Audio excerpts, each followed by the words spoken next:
Well, there were lots of different iterations of it. There's lots of different phases. It started as a sort of patchwork of a few ideas of scenes, like a true crime podcast on stage, but the whole thing wasn't very realised, and your musical setup was quite simple, wasn't it? Yeah, KENREX was kind of purely unplugged back in the day. A guitar, loop pedal. I think I had a wooden box that I was hitting. I guess we kind of envisaged maybe we'd do this in the back room of a pub somewhere. Yeah. I just remember finding the rhythm of it really quickly and just being like, oh, okay, I can jam with this guy. Yeah. It is kind of a jam. There's a weird kind of going on. While we kind of parked KENREX for a bit, we made Cruise together, although that was completely electronic score and like thematically so different.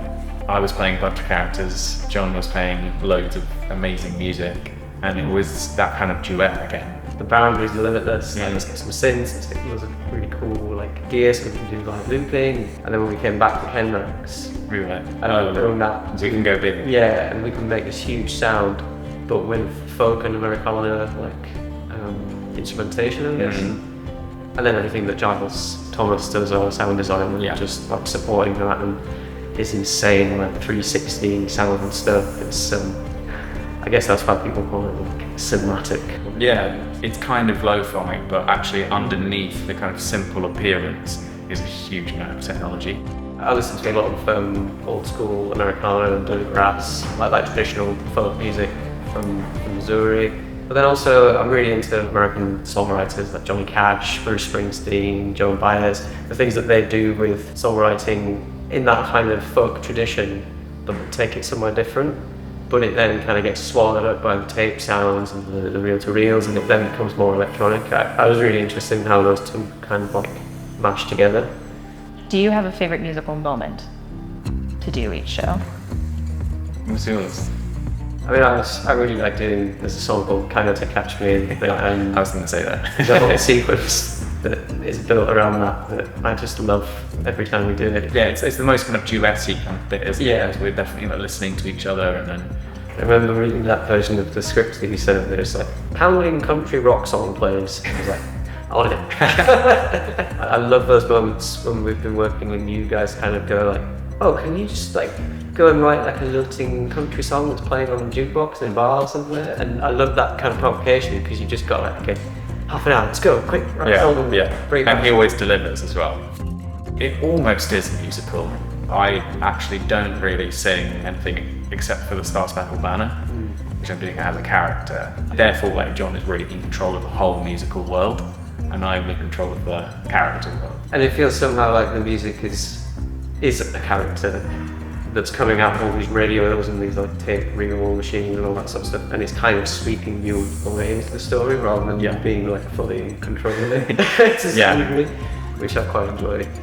Performing it is very, I don't know, very immersive in its own way as well, and I sort of dive into it at the very beginning and then I emerge out of it at the interval and I'm like, what just happened? But the atmosphere that was created by the end of that first half is so electric that like we, come off stage, run into each other backstage and we're just like, so excited because we just feel that energy in the room. And so then coming back for the second half, it's sort of like all the best true crime podcasts. It's like part one, come back for part two. This is where all the questions are going to be answered. And you hear everybody coming out with their opinions and their questions for each other, and then like, maybe go to the pub to talk about it. And I like that it leaves people just full of like questions. Coming back to it time and again, some of this like weird body shifting kind of liquid shifts between characters works. Every time I come back to it, I'm just more confident and therefore I can sell the magic trick of it even better. And I think there's just ever more detail you can add. It's like a Swiss clock. It's just so intricate, and hopefully that feeling just intensifies for the audience every time we come back. Can I ask you one? Yeah. Because I was thinking about this today when we were doing the run. I can see, like, in my imagination, I thought the audience kind of a version of every character. Oh yeah. I've painted them. Yeah. Do you have that? No.